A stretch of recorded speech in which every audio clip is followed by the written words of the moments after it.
weird stuff. These tags and throw-ups. Why do you hate the tags? They're just horrible.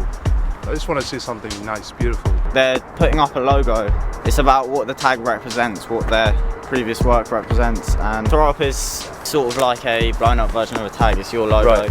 Okay. It's very So that'll be a throw-up there. See that one where it says ask? Yeah. That's Yeah. a throw-up. The No, tag's just like tags a regular I get. signature. Yeah. Right. And the throw-up is like the next A stage. bit blown up and a bit more like, still a very cool enhanced thing, of usually it. done in 2 colours. Right. Yeah, that will be done all over London. So I've just noticed there's a little car train. Can you see that record up there? I know he's quite a young guy who's had some notoriety. Do you think that little record is different from the throw-ups and tags? Looks better resolved. Right. The reason why we find that more appealing is because we can read it, first of all. Yeah. We can understand it and then we make sense of it. And it's a record. It's something we can relate to much better. It looks neater than all these things here. But in essence, it's the same thing. It's just a tag. It says, I'm here. This is the place which we see when we walk out from the station. When we see all this, does it give us the impression that it's a dangerous kind of space or derelict space? Does it say that or not? For me, it suggests some degree of lawlessness. And it suggests that there's room for an alternative voice to get expressed. But in response to that, if it was all gone, would it not be a little bit sterile and start to feel a little bit like a shopping? I'm not saying. I'm just putting it forward the other side. I'm glad that there's a space for that to happen. Those train stations are so repetitive. Everywhere you go, those train stations are exactly the same. All the tags. No, the actual Oh, layout the of the actual station. architecture. The architecture. Yeah, they're kind of like non-spaces. And there's nothing there except advertising. Yeah. So it is good to have that presence of somebody else A disrupting bit it. of human. Yeah. Let's have a look at these ones, and we're just talking about these. I think it's a mistake we constantly make because we look at this wall and we just see this and that. We have to look at the whole wall because there's a lot of frames and layers going on here, and it's really interesting to see what happened here. I mean, someone cleaned this bit here and left that, or did someone paint inside these frames? Because they're frames and they actually function as frames even in public space, like people take them into account when they paint stuff. It's interesting that there's more and more 3D objects coming up. I don't remember the name of that artist, but they have a lot of work. Brick Lane, Brick Lane, a lot of work. What they're called leanovers. Yeah, you got leanovers because you bend over to do it. Yeah. Leanovers, I right? can see So that. we got name, retro, TDO. But what do we think of these things here? This is more like a kind of publicly commissioned Community project by the Bread Collective, I think. Prosaic actually is the truth, I think. Prosaic. I think it's not a bad thing to have done, but it's not a thrill. It's all a bit Cath Kidston, really, isn't it?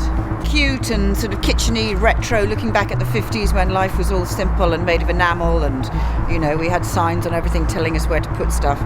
It reflects what used to be behind the wall, right? I guess so. That's why they say like peanuts, fridge mountain. Yeah, there was there little reminiscence of the area.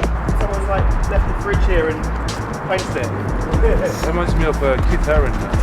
Yes, It's definitely very Keith Haring, So the whole wall was that The whole picture. wall was like an advert for Coca-Cola with athletes. Yeah. And then they painted the grey, they painted the letters in. And then the various people in the area decided that they didn't want the whole fucking wall devoted to an advert for Coca-Cola, essentially, even if it was relatively subtle.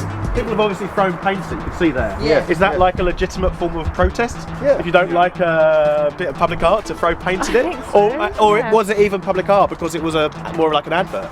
I don't think it was public art. I think there's a difference between sponsorship and sort of what, in effect, is advertising. And I think that Coca-Cola can sponsor something and it's one thing, and Coca-Cola can advertise itself and it seems like something else.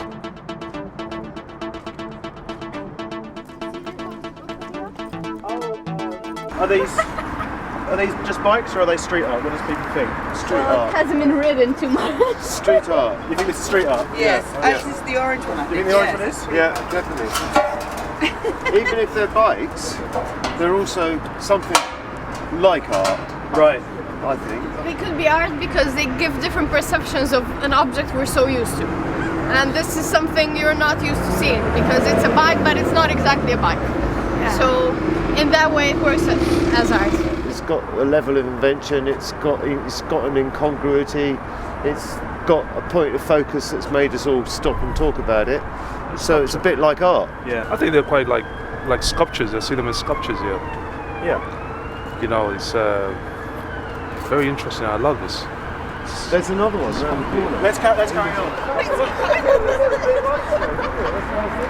So basically this guy Smells is from the US and he's huge and he's known for these roller pieces which he does kind of everywhere. He understands that you have to be getting up to be part of the game. So it's like a star artist turning up. Yeah. But what I really love, the tooth guy going to TOO and then the F is dropped Falling down off, and, yes, me too. and kind of going Yeah. and the way that uses that bit of space with between the two windows and above it, I think it's fucking excellent. Just a fresh way of what it means to actually see space and engage exactly. with it. Yeah, Like, yeah. let's learn from that, you know?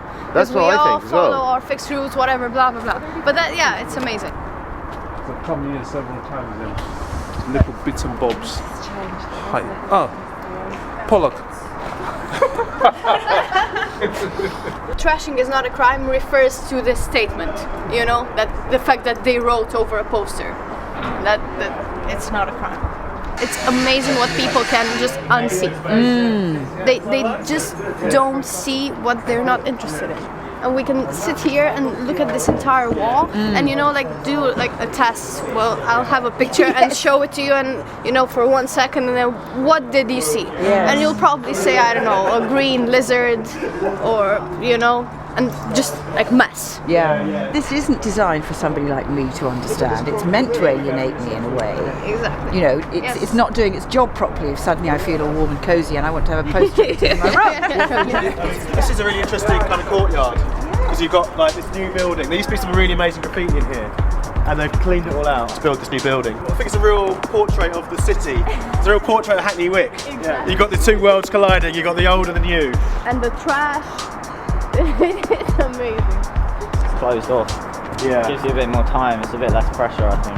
That's why you'll find colour stuff here because even though that's probably not commissioned or permissioned, it's like you're not really going to get caught down here, so people just spend a bit more time, you know, like given the opportunity, like graffiti writers will put effort in. It's just if it's going to get them caught then they won't, you know.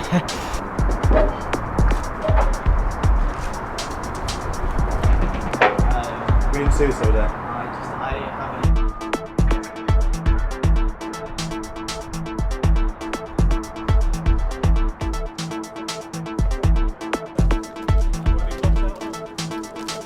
In England it was really hard to get hold of colours, so mostly on the illegal wall side of graph, non-train stuff, it was chrome and black. So England's known for its chrome and black stuff, its trains. All the colours that people were stealing was going onto the trains because that was the important thing back in the day. Still is, but it's a whole different scene almost. And London style is it's quite choppy, whereas a Euro style is anything but that.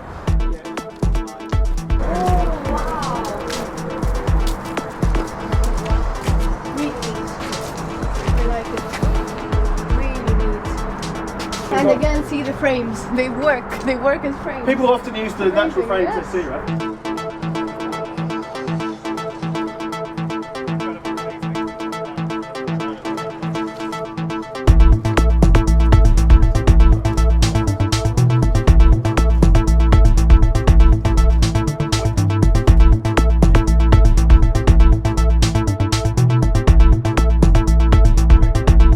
Sabina's just saying this is an iconic piece for London or Hackney Wick? For Hackney Wick. For Hackney Wick, For it's an Hackney iconic Wick, piece. yes. Why is it iconic? It just appears in all the pictures of the Hackney Wick street art. This is the thing you're going to see. And it's old as well, no? I think it's been up for such a long time. Because it looks like a well put together piece, but actually it's 3 different styles into one. It's funny because you call it a collaboration. If I was a lawyer prosecuting you, I'd call it a conspiracy. True. So those are just 2 different terms. Yes. Two different, you know, in legal terms, it's a conspiracy because they planned it. It's a conspiracy because they've planned it. They've thought about it beforehand. Right. And they've conspired to plan this work together as a group, which if it was in court they might get called a gang. and they've conspired to do this bit of graffiti or street art. Is this more art than some other things we've seen, than maybe the tags or something? I don't think so. Intention is very important when it comes to art. I don't think so. No? Why's No, that? I don't think so, because we can't judge it. We can't You can't judge quantify intention. it. You can't quantify intention. Yes, because you don't know. I have You no can't see idea. the outcome, right?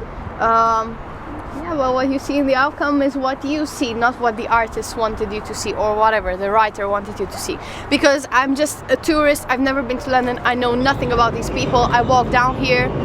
This might look as art to me, that might look as art. I think it's because, in my opinion, it's about being big, legible, crisp, clear, and mostly figurative. What is all these things? It's much more closer to being considered art by the unexperienced eye, if you want. And that's why graffiti will never be considered art by whoever isn't really interested in it. Because it's just this thing that's there and you can't read it, and yeah, it's all these punks putting stuff up.